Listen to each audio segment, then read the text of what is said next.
Good morning, this is Professor Shannon Gracey. Today we'll be covering Rolle's theorem and the mean value theorem from the Larson and Edwards Calculus text. I am Professor Shannon Gracey from Maricosta College, and so let's get started by warming it on up. So locate the global extrema of the function f at x is equal to x cubed minus 12 times x on the closed interval from 0 to 4. Pause the movie, warm it up, and then play it after and see how you did. Good luck.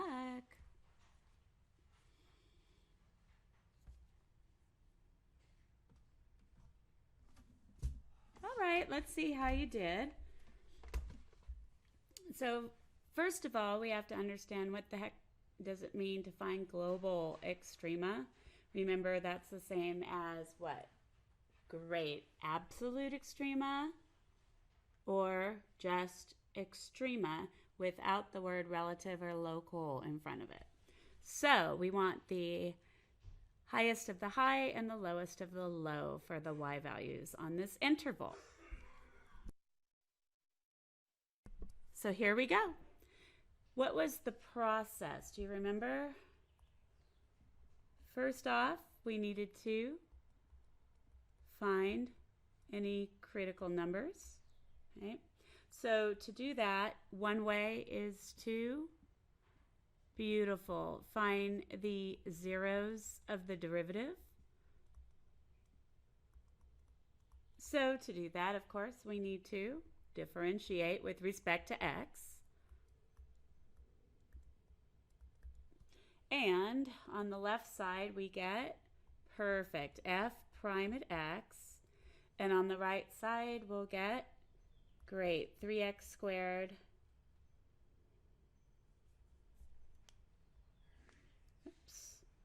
Sorry, I don't know how to erase on this one. Good, cool. You can actually turn it over and use an eraser. I got a new pen. And then it'll be minus 12. All right, so then finding the zeros of the derivative, we will be setting 3x squared minus 12 equal to 0. So this will be 0 is 3 times x squared minus 4, which gives us 0 is x squared minus 4, dividing both sides by 3. So x squared will equal to 4, square rooting both sides. We get perfect. X is plus or minus 2. So now let's look at our interval. The closed interval from 0 to 4 does not include negative 2. So our C, our critical number, is 2. Good so far? Awesome. Now, let's see. Is there any part on this graph, this, polynomial graph function, that the function is not differentiable? Good. No, it's differentiable everywhere. So basically, now we just need to evaluate these things. So what do? Now we evaluate f at our critical number 2. So f at 2 equals, good, the original function, remember, 2 cubed minus 12 times 2. So I use the value found by setting the derivative equal to 0, and then I'm plugging it in now to the original function. So f at 2 is going to be what? 8 minus 24, and we'll get f at 2 is negative 16. Good so far? Awesome. Now, third step, evaluate endpoints.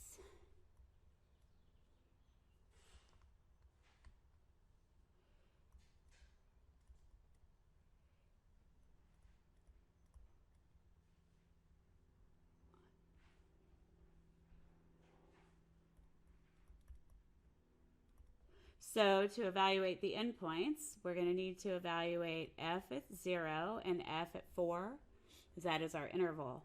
So we'll get 0 cubed minus 12 times 0, again, plugging in a 0 wherever there was an x on the original function.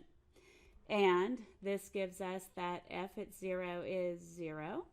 And then the other endpoint, f at 4, will be 4 cubed minus 12 times 4.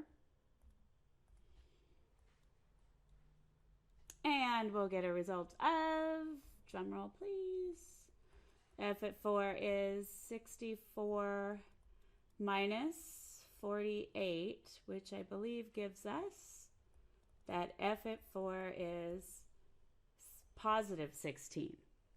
And then lastly, our conclusion, right? So what was the smallest y value? Great, it was negative 16. And the highest y value was positive 16. And this problem called it global extrema. So we'll say the global minimum is negative 16 at the ordered pair, 2 comma negative 16. The global max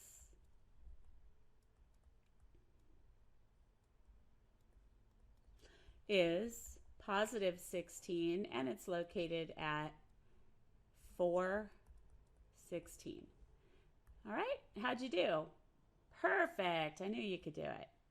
Okay, so let's move on to the current material. So if you recall the extreme, capitalize that, the extreme value theorem states that a continuous function on some closed interval from a to b must have both a minimum and a maximum.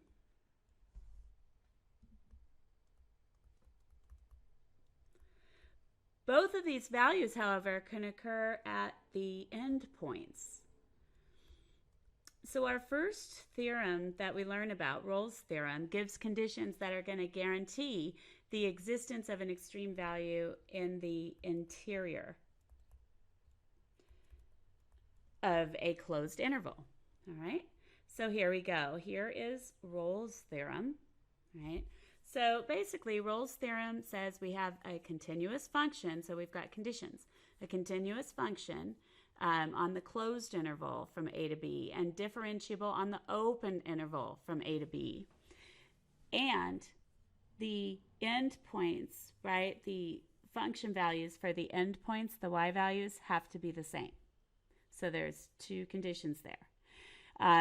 And if all that's true, then there's at least one number in the domain, C, in the open interval such that the derivative evaluated at C is 0. So let's check it out.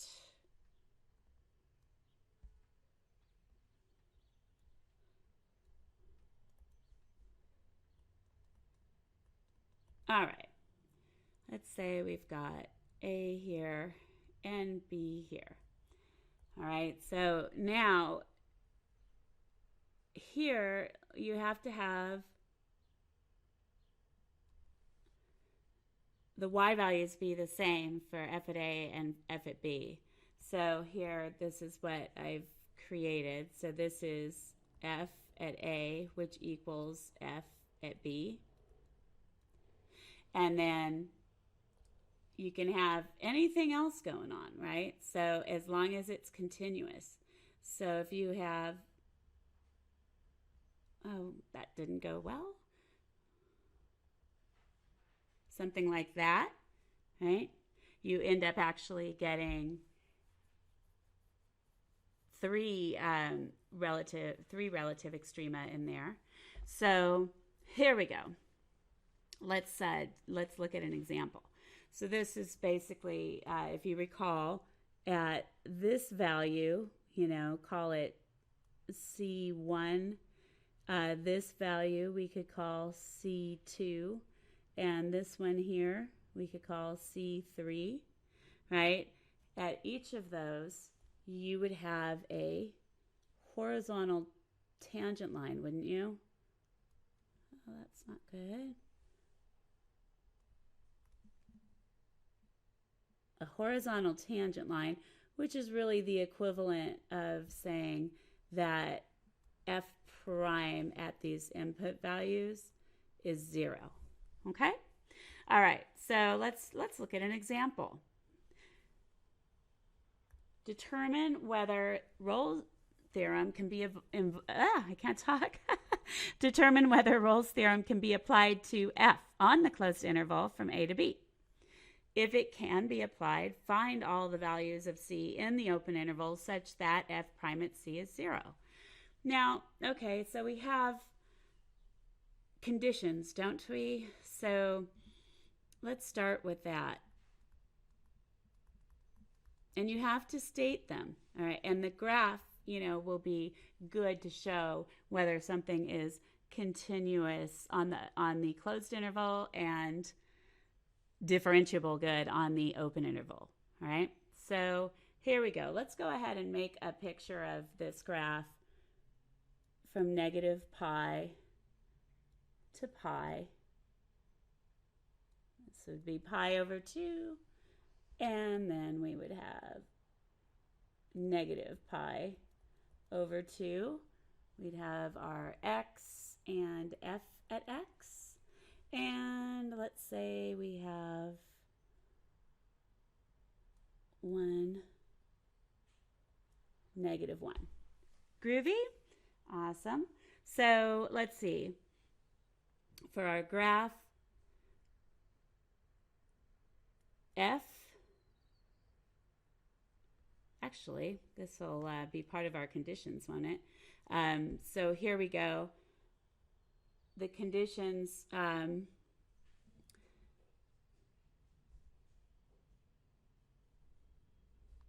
let's do this one first. 1 will be 1 and 2 will deal with the continuity and differentiability, and 3 will be the output values. So f at negative pi is equal to cosine at 2 times negative pi. Since the cosine function is an even function, this is equivalent to cosine at 2 pi, right, which is our other endpoint, which is good, 1. So in conclusion, f at negative pi equals f at pi. So that condition is met. And let's go ahead and graph those points. And we can do the rest of the graph, right? So if we plug in some other ordered pairs, we'll have f, at pi over 2 would be cosine at 2 times pi over 2, which is cosine at pi, which is negative 1. So pi over 2 is negative 1. Because the cosine function is even, we'll get an ordered pair at negative pi over 2, negative 1. And then at 0, do you see? So f at 0 is going to be cosine at 2 times 0, which is cosine at 0, which is 1. So we'll have this going on. So here we go.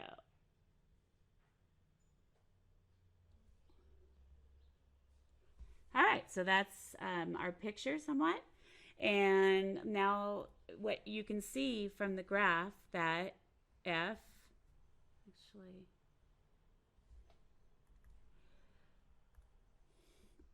f is continuous on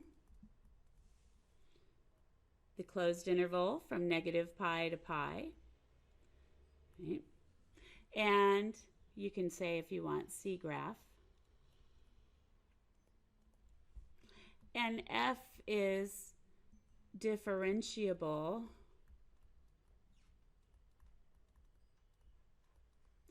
on the open interval from negative pi to pi non-inclusive. So here we go. It's differentiable because we've got nice smooth curves. it's continuous. There's no, the limits as you approach any value from either side are going to be equal, and the limits will also equal the function values. So we'll have, we're all good to go on the continuity and differentiability. And we check that the y values corresponding to the endpoints were the same. So, and they were, and we got a 1. And now we're ready to apply Rolle's theorem. So the second part is apply Rolle's theorem. Well, the cool thing about applying Rolle's theorem is you're just finding the critical numbers on that interval. So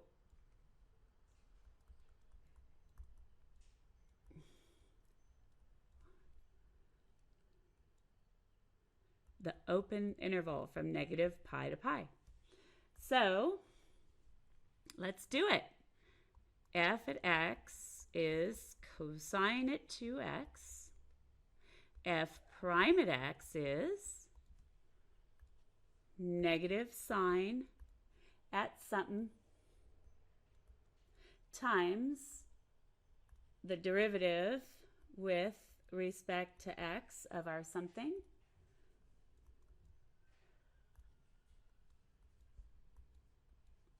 So we'll have f prime at x is equal to negative sine at 2x times, beautiful, 2. Which gives us that f prime of x is equal to negative 2 times sine at 2x. Now, finding the zeros, we will have 0 equal to negative 2 times sine at 2x. 0 is sine at 2x if you divide both sides by negative 2. So let's see what we got. 2x equals, so when is the sine function 0? Good, it's going to be, the sine function is 0 when you fall on 0 or pi or any multiple of that. So 2x would be, here's the tricky part, right? So our interval, right, over here, so negative pi less than x less than pi. So that interval is about x. If I multiply everything by 2, because we have 2 x's, we'll get negative 2 pi is less than 2 x's is less than 2 pi. So that's what we're going to solve, and then we'll adjust it by dividing everything by 2 after we have our angles. So we will get negative 2 pi and 2 pi are not included, so we'll get negative pi, 2x could be 0, and 2x can be pi. So that will give us that x is negative pi over 2.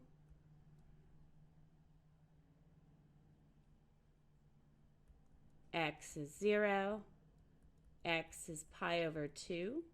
So our critical numbers, right, will be, that's what we were asked to find. C1 is negative pi over 2. C2 is 0. And C3 is pi over 2. And we're all done. Okay? And then if you look at this graph, right, do you see we have our relative extrema on the interior at negative pi over 2, 0, and pi over 2. These are the values. These are the values where you would have a horizontal tangent line, which means that, so f prime at negative 2 is going to be 0. F prime at positive pi over 2 is 0. And f prime at 0 will be 0. All right? Okay. So on to the next. So let's check out part B. So again, I like doing the graph. So let's do 5s all around. And this is x, f at x. Okay, so remember this is going to look like a v. Perfect. So we'll have an ordered pair at 0, 0, and then it's going to just be like the line y is x. And here is 4, 4. Oops.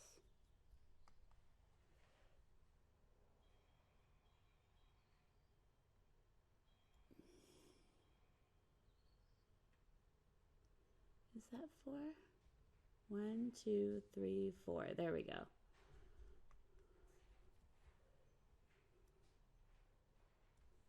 And -4, 4. So that is our graph. So what do you notice about this? If you go through, right, and you start with the conditions. So 1, f is certainly continuous on -4 to 4 inclusive, right? So we're good there. Check. 2, is f differentiable in that interior? No. What's the problem, child? Good. Right here, do you see that there's a corner? Whenever there's a corner or a cusp, right, it's not going to be differentiable because the graph doesn't have the time to go from a negative derivative and then to 0 and then to a positive derivative, right? So basically, or you can look at it as the slopes, the slope on the left side, right, is what? Think about it. It's a line, right? Good. So over here, f prime of x is equal to perfect -1 on -4 to 0 non-inclusive. Over here, f prime of x equals +1, because remember derivative is slope, and that's on 0 to 4 non-inclusive. So if you literally graphed your derivative, right, you would have, so where's 1? So you would have an open circle here, and you'd have a horizontal line over here, and then an open circle, of course, at the end. And then over here, you'd be down at -1. Good so far? So that's our derivative graph. So that's our f prime at x on -4 to 4 non-inclusive. All right? So basically, what are we saying? F is not differentiable at x equals 0, right? Which is part or an element of our interval.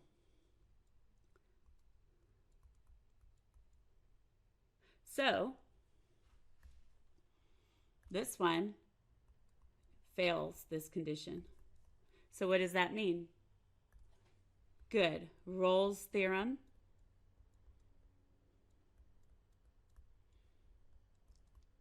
cannot be applied.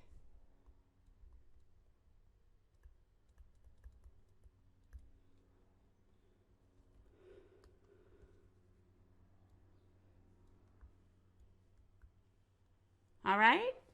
Perfect. Okay, so the mean value theorem, which I often shorten to MVT. So it's like the most valuable player, right? MVT, most valuable theorem. No, mean value theorem. So if f is continuous on the closed interval from a to b and differentiable on the open interval, so notice that there's only two conditions this time. then there has to be a number in the domain, C, in the open interval such that f prime at C is equal to this other stuff, f at B minus f at A, all over quantity B minus A. So what the heck does that mean? What's the right side? The right side is the average rate of change, isn't it? And what else do you know it as? Good, the slope of the secant line. And on the left side, what do we have? We have the instantaneous rate of change.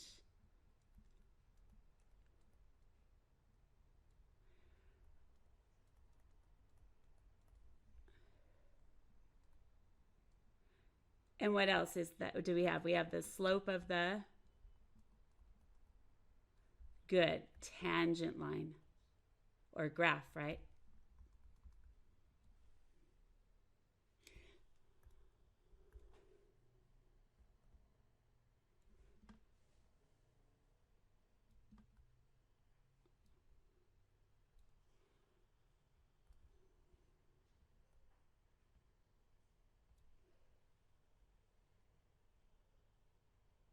All right. So basically, what we're looking for in this guy is we're looking for the input value or values where the instantaneous rate of change is equal to the average rate of change, or the slope of the tangent line is equal to the slope of the secant line. So here, let's just look at, suppose that, again, A is over here, B is over here, and let's say we have a graph that looks like this.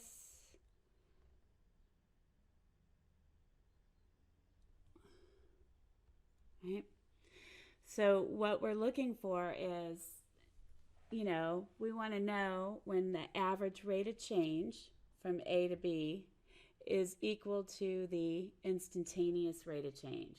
So the average rate of change would be,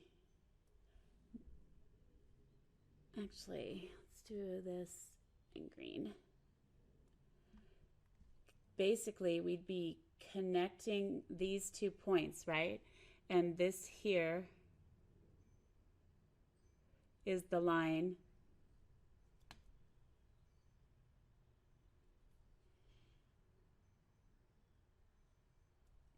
this is the line secant.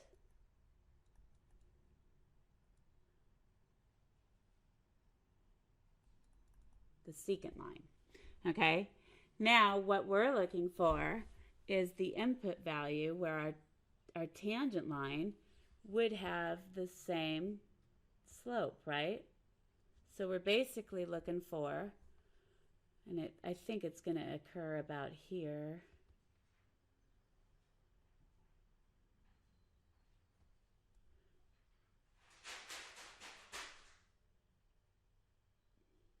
So here, this would be the line tangent right here. So this here would be our C, comma, F at C. And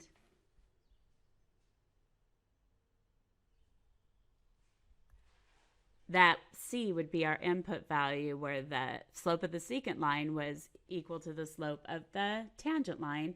In other words, you'd have them parallel to each other. Groovy? All right. So let's take a look at an example.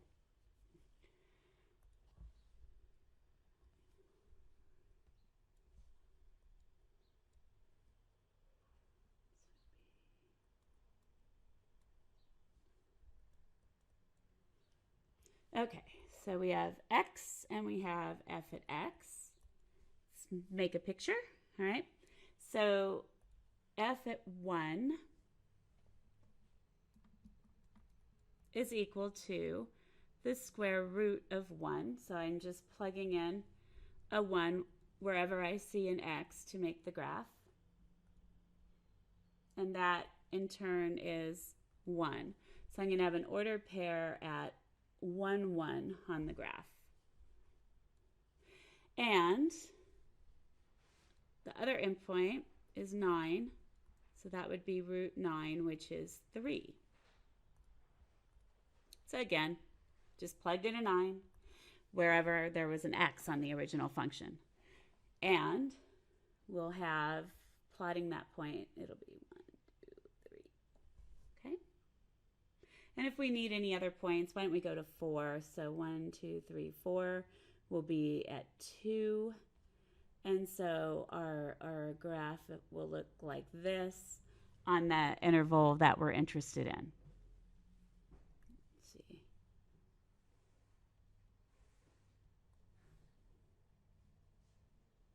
Okay. Now, let's see what we have going on. Notice that this was f at A and this was f at B from the theorem. And this is our A from the theorem, and this is our B from the theorem. So we have a lot of what we need to finding the equation of the secant line, right? So the slope of the secant line will be equal to f at B minus f at A over B minus A. So the slope of the secant line will be, we already found f at B to be 3, good, minus f at A is 1 over 9 minus 1.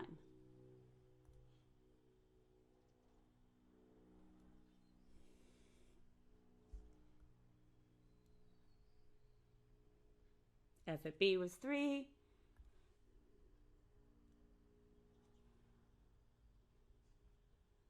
And we got that over here.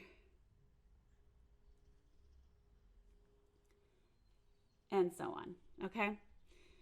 That's our info. So let's finish this. This will be equal to 2 over 8. So the slope of the secant line equals 1/4. Good so far? All right, so finding the equation of the secant line, we can just use, we have 2 different order pairs. Remember, we have, I believe, 1, 1, and we have 9, 3. So I'm just going to pick 1, 1 to use. So we'll have y minus 1 is the slope, which is 1/4, times x minus 1. So this 1/4 was our slope of our secant line that we found. So if we want to, I don't know if you want to isolate or whatever, that's good enough for me.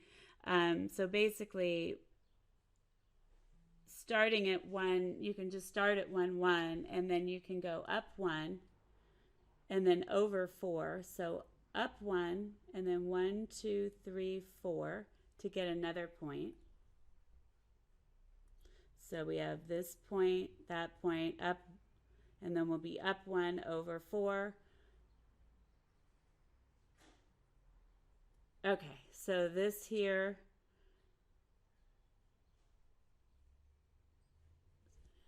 left 1 and then, I'm sorry, down 1 and 1, 2, 3, 4.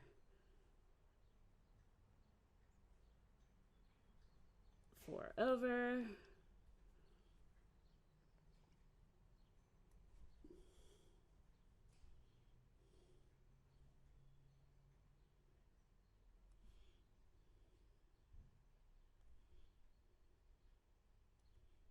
Okay, so that there is our secant line. Good so far? All right, so we've accomplished that. Now let's box this guy. Now, what we want to do on our next one is we want to find and graph any tangent lines, right, that are parallel to the secant line. So remember that we're equating these slopes. So basically, we want to equate f prime at x to the slope of the secant line that we found. So what was the slope of the secant line that we found? Beautiful. It's a quarter, right? And let's find f prime of x. We'll do a little side work. So f at x, recall, is root x, which is x to the 1/2. So f prime at x will be 1/2 x to the negative 1/2. And if you want, you can rewrite that as f prime of x is equal to 1/2 times the square root of x. And so let's plug that in over here.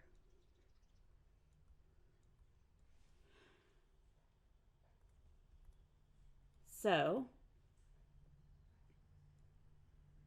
the secant line, the slope of the secant line is a quarter. The slope of our tangent line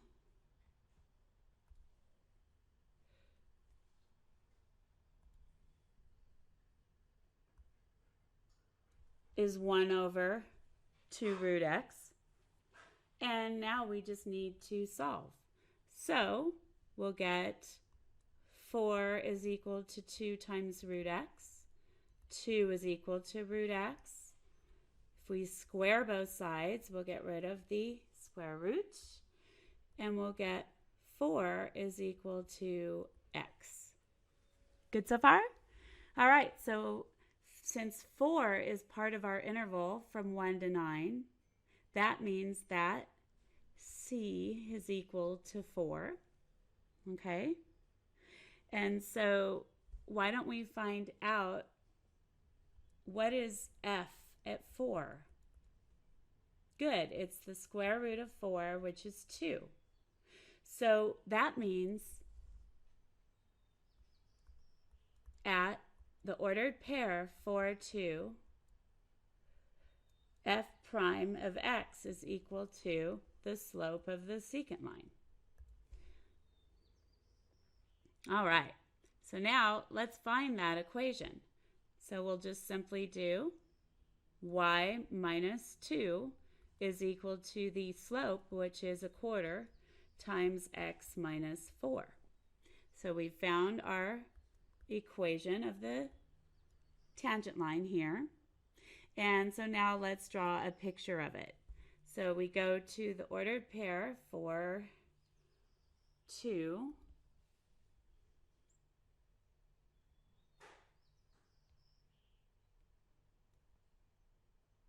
And then if we go up 1 to the right, is it up 1? Up 1 and then 1, 2, 3. Did I do that one wrong? 1, 2, 3, 4. 1, 2.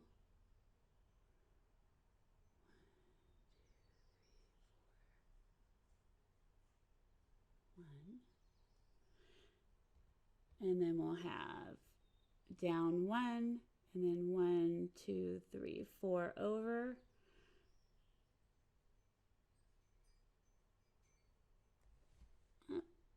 Okay, so let's do it. They're going to be pretty close together. Actually, you know what I'm going to do, guys? I'm going to see if I can make this bigger.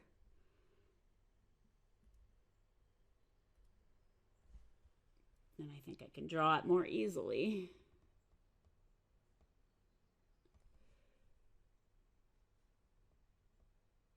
It's high.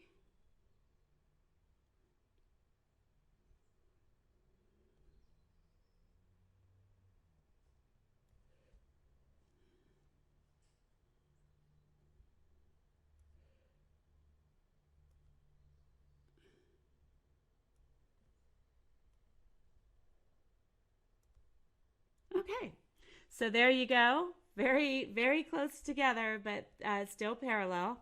And that is an example of there is an example of applying the mean value theorem. Okay, so I didn't ask you to check the conditions or anything. I just kind of walked you through so you could see, what you can find from that. But do you see that our graph is continuous on the closed interval from 1 to 9 and differentiable on the open interval? So, if you were given the information in a different way, you could certainly have applied the mean value theorem. All right, so it looks like that finishes it up for today. Next time we'll be talking about increasing and decreasing function intervals and the first derivative test. All right, so have a fabulous day. Talk to you soon.